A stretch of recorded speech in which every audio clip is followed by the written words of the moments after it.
Župan občine Slovenska Bistrica, dr. Ivan Žagar, je za četrtek 13. februarja sklical novinarsko konferenco. Na njej je med drugim povzel dogajanje s 15. redne seje občinskega sveta občine Slovenska Bistrica. Da poskušamo še naprej slediti razvoju, v tem primeru na področju športa, in je bil na seji tudi verificiran ta še en DIP za urejanje tega našega športnega parka. Zdaj v tem primeru za potrebe dodatno še atletike, v bistvu pa res za neko skupno investicijo, ki pomeni urejanje tega osrednjega dela športnega parka, se pravi to, kar smo že v preteklosti potrdili, nogometni del in pa seveda ta atletski del, zdaj seveda pa vse te površine pa tudi služijo širše za športnike, tako da ta razvoj nekako teče naprej in poskušamo tudi nek nivo držati tega. Zdaj seveda imeli smo mogoče to, kar se je tako ali tako pričakovalo, gre za potrjevanje in dvig cen. Zdaj v bistvu tako imenovana plačna reforma pomeni seveda dvig cen, to se potem pomeni dvig plač, to se potem seveda normalno reflektira v dvigu cen na področju socialnih storitev, pa tudi vrtca, ker je v strukturi te storitev so praktično stroški plače tisti, ki so najvišji, in tu ni mogoče temu obiti, s tem, da seveda velik del bremena ali pa večino bremena tako ali tako spet preleti na sam občinski proračun, in zdaj smo spet pri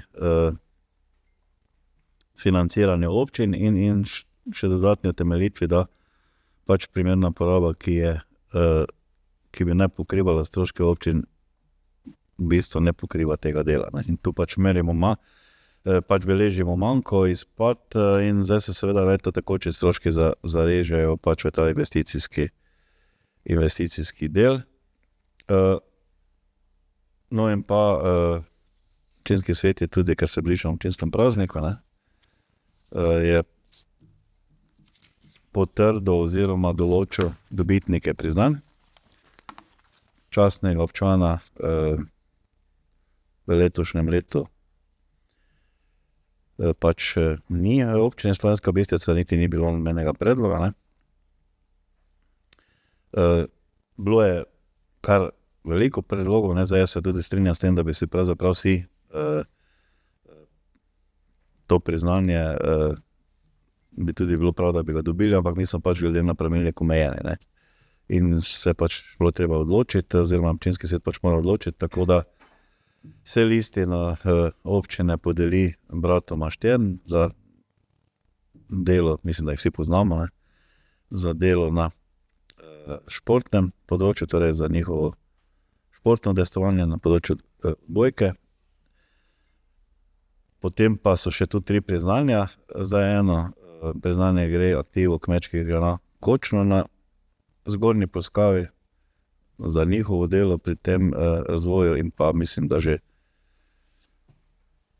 40 let delovanja je bilo v predpreteklem letu, čeprav vem. Potem drugo gre za društvo gojiteljev mladih živali na Pragerskem, da tudi za 40 let dela na tem področju, je edino tovrstno društvo v naši sicer veliki občini, pa velikem naboru društev. Tretje priznanje pa gre Ani Rakoš za njene dosežke na področju literature, filma in gledališča, in tudi njeno delo bistveno presega, podobno kot je recimo pri bratu Štern,